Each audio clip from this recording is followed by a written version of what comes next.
Everyone, welcome back to our channel repair Gyan. मैं निहारिका आपके अपने चैनल रिपेयर ज्ञान पे आपका हार्दिक स्वागत करती हूँ।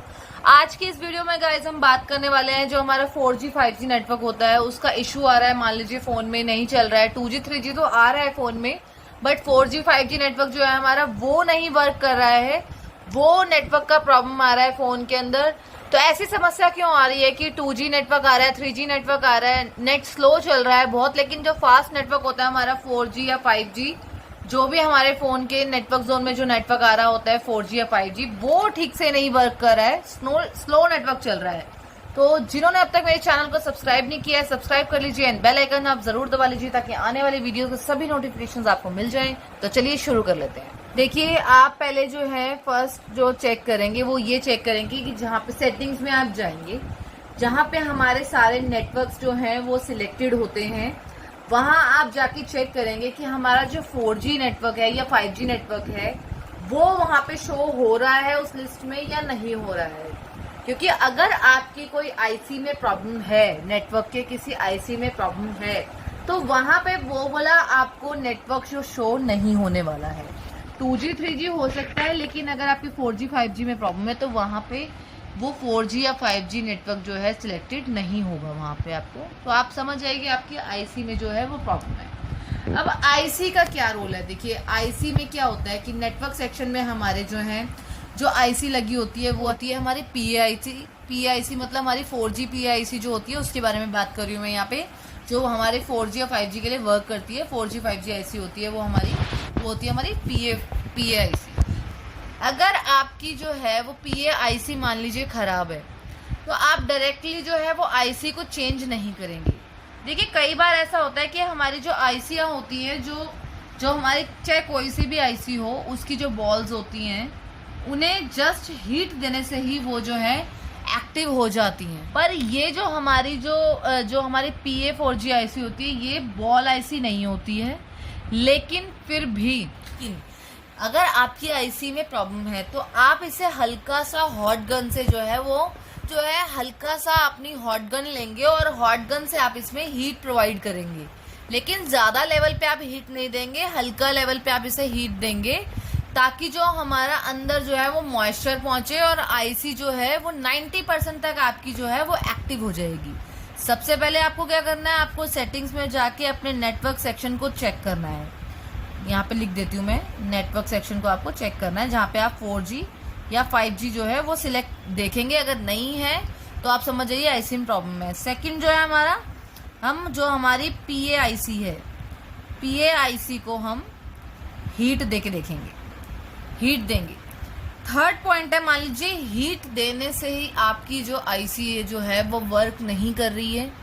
अब क्या करेंगे कि आपने जो है वो आईसी में हीट दिया और वो नहीं वर्क की, तो आप क्या करेंगे? देखिए, इसके बाद जो हमारा रिप्लेसमेंट का ऑप्शन आता है कि हम इसे रिप्लेस करेंगे।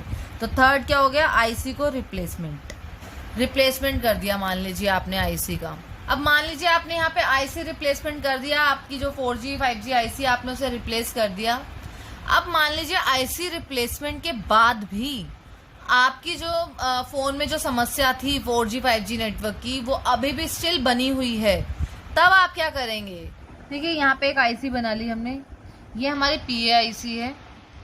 इस पीएआईसी में मैं आपको बात बताऊं कि हमारी जो फोन में बोर्ड में पीएआईसी को सपोर्ट के लिए बहुत सारी आईसीयों के ऊपर डिपेंड रहना पड़ता है। इसको बहुत सारी आईसी जो है वो सप्लाई प्रोवाइड करती हैं, बहुत सारी जगह पे वोल्टेज देखने के लिए मिलती है हमें यहाँ पे।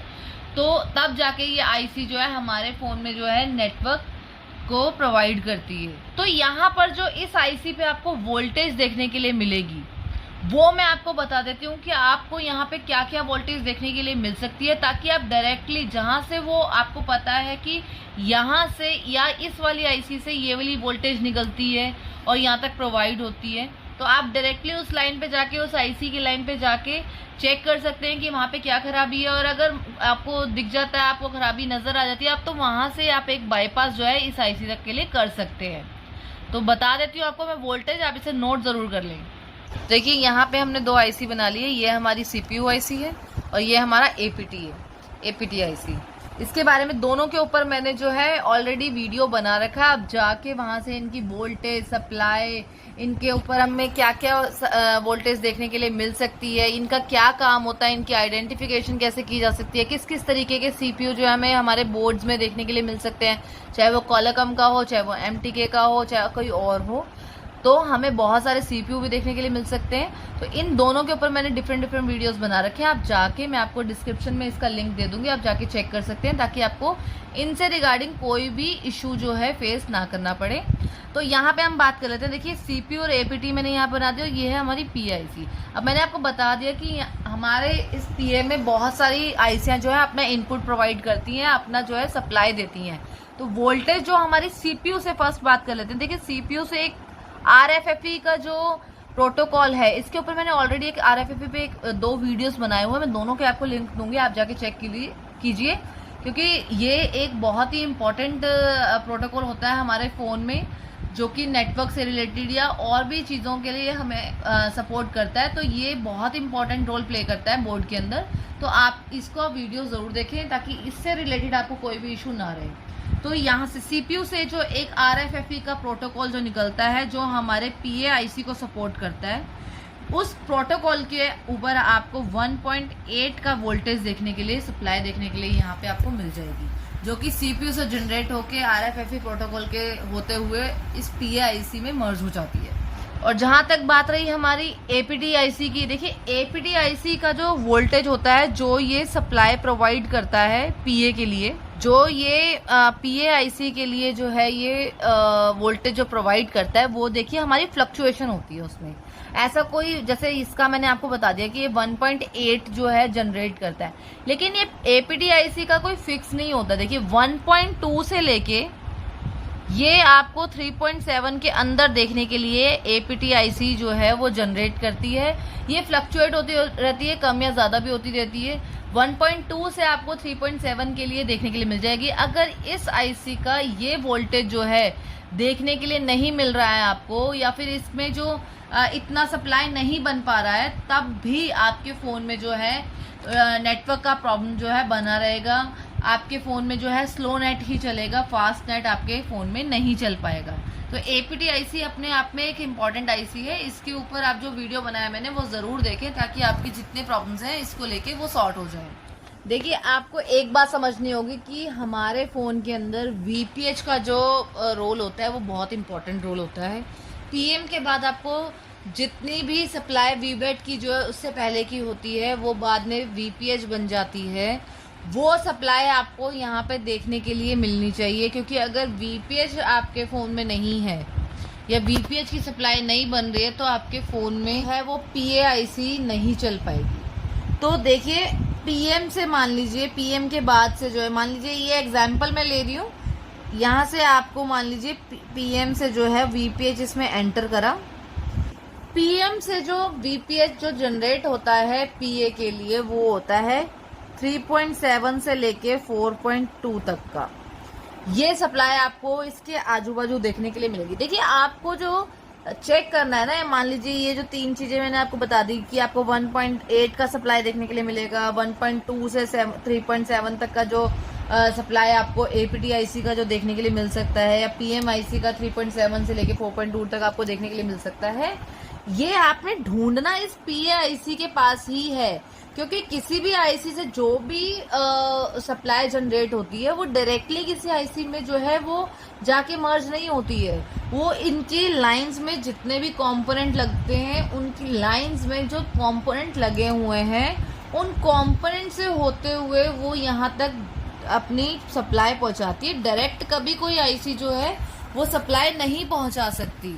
लाइंस में बहुत सारे कंपोनेंट लगे होते हैं, चाहे वो डायोड हो, रजिस्टर हो, ट्रांजिस्टर हो, कुछ भी हो, वो लगे होते हैं। उनके थ्रू जो है वो सप्लाई जो है पहुंचाई जाती है। तो आप उनके जो कंपोनेंट्स लगे हैं इसके आजू बाजू, जो इन लाइंस के आजू बाजू आपको दिख रहे होंगे, जो आपके पीएआईसी तक जो है वो पहुंच रहे होंगे, वहां पे आपको उन कंपोनेंट्स में वो जो ये वाले मैंने आपको बताया सप्लाईज, जो 1.8 का ये आपको उनके जो कंपोनेंट्स लगे ना आजू बाजू, उनके ऊपर आपको चेक करना है। अगर आपको वहां पे देखने के लिए मिल रही है, तो आप समझ जाइए कि आपका जो कनेक्शन है बीच में बिल्कुल ठीक है कि आईसी ही खराब है। जैसे मान लीजिए, मैं आपकी सहूलत के लिए एक बात और बताऊं, देखिए मान लीजिए यहाँ पे इस लाइन में आपको कहीं डायोड देखने के लिए मिल गया, ठीक है, इसके आजू बाजू इस लाइन में लगा है, यहाँ से इससे होते हुए सप्लाई जा रही है।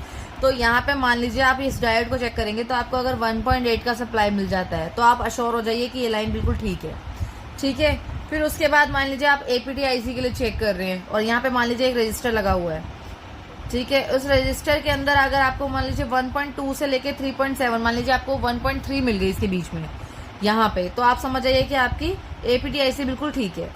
और मान लीजिए आपको यहाँ पे जो मैं वीपीएच की लाइन में आपको बता रही हूँ, उस वीपीएच की लाइन में मान लीजिए यहाँ पे एक कैपेसिटर लगा हुआ है, ठीक है। यहाँ पे कैपेसिटर पे आपको 3.7 से लेके 4.2 के बीच में मान लीजिए कोई सी भी, मान लीजिए 3.9 आपको देखने के लिए मिल गई, ये एग्जाम्पल है, ये 3.9 मान लीजिए आपको देखने के लिए मिल गई, तो आप समझ जाइए कि आपकी पीएमआईसी बिल्कुल ठीक है। तो अगर आपके पास सारी लाइन से जो है वो सप्लाई बिल्कुल बराबर पहुंचे तो आप समझ जाइए, और हीटिंग देने के बाद भी आपकी आईसी जो है वो नेटवर्क की सेम समस्या बना रही है, तो आप समझ जाइए कि आपकी आईसी में ही प्रॉब्लम है, तो आप आईसी उठा के चेंज कर देंगे। लेकिन मान लीजिए कि आपकी आईसी आपने जो है अभी रिप्लेस नहीं की और आपकी जो ये जो लाइंस है, मान लीजिए सीपीयू की लाइन करेक्ट मिल गई आपको, एपीटी की करेक्ट मिल गई आपको, और मान लीजिए इस आईसी की जैसे मैंने यहाँ पे बताया आपको 3.7 से लेके 4.2 का आपको मिल जाता है, मान लीजिए 3.7 भी ठीक है यहाँ पे, तो एक क्या है, और ये आईसी भी मान लीजिए आपकी ठीक है, तो अब समस्या क्या है हमारे फोन में। देखिए, नेटवर्क सेक्शन के अपनी ही काफी सारी आईसी होती है, जैसे 2G 3G आईसी होती है हमारी, PAIC 4G 5G होती है हमारी ये, और एक होती है हमारी मेन आईसी जो होती है WTR। मान लीजिए ये WTR यहाँ पे लगी हुई है, इसका एक अलग से कनेक्शन होता है हमारी PAIC के लिए, ये इसे कुछ सप्लाई प्रोवाइड करती है PAIC को। तो हो सकता है कि ये जो सप्लाई यहाँ पे जनरेट करती है वो इसे जो है नहीं दे पा रही है किसी प्रॉब्लम की वजह से, या तो वो आईसी ही खराब है मान लीजिए WTR की, या तो उसमें कोई प्रॉब्लम है जिसके, या इसके लाइन में जो कंपोनेंट लगे हैं वो जो है उनमें कोई दिक्कत है जिसकी वजह से वो WTR जो है अपनी सप्लाई जो है PAIC तक नहीं पहुंचा पा रही है। इसकी वजह से आपका जो नेटवर्क प्रॉब्लम है ये बना हुआ है फोन के अंदर। तो आप वो लाइन चेक करेंगे, अगर आपको वहां पे वोल्टेज देखने के लिए मिल रही है तो ठीक है, और अगर नहीं मिल रही है या आपको लग रहा है कि बीच में जो कंपोनेंट लगे, या तो कोई कैपेसिटर लगा है या कोई जो भी लगा हुआ है उसमें से कोई डायोड वगैरह या वो फूका हुआ है कंपोनेंट है, तो आप उसे रिप्लेस कर देंगे, हटा देंगे।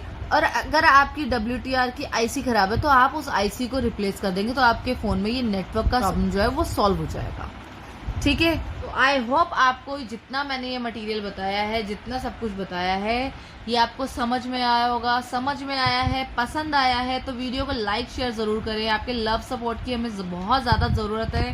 टारगेट है हमारा फिलहाल 1K करने का। फिलहाल हमारा टारगेट जो है 1000 सब्सक्राइबर का है। 1000 सब्सक्राइबर अगर हमारे हो जाते हैं तो आपके लिए मैं लेके आऊंगी एक बम्पर प्राइज, जिसे जीतने का मौका उन लोगों को मिलेगा जिनके कमेंट सबसे ज्यादा होंगे हमारे वीडियोस पे। तो कमेंट सेक्शन में कमेंट जरूर कीजिए आप, ताकि आपको वो बम्पर प्राइज जीतने का मौका मिले। आपके घर तक गिफ्ट जरूर पहुंचेगा, इस बात का अश्योर मैं आपको करती हूँ। इस बात के लिए आपको मैं तो जुड़े रहे हमारे साथ, जुड़े रहे रिपेयर ज्ञान के साथ। और भी इंटरेस्टिंग वीडियोस के लिए आप हमें फॉलो कर सकते हैं, सब्सक्राइब कीजिए हमें, और बेल आइकन आप जरूर दबा लें ताकि वीडियोस की नोटिफिकेशंस आपको मिलते रहें। तो मैं निहारिका मिलती हूँ आपसे किसी नेक्स्ट वीडियो पे। Thank you so much.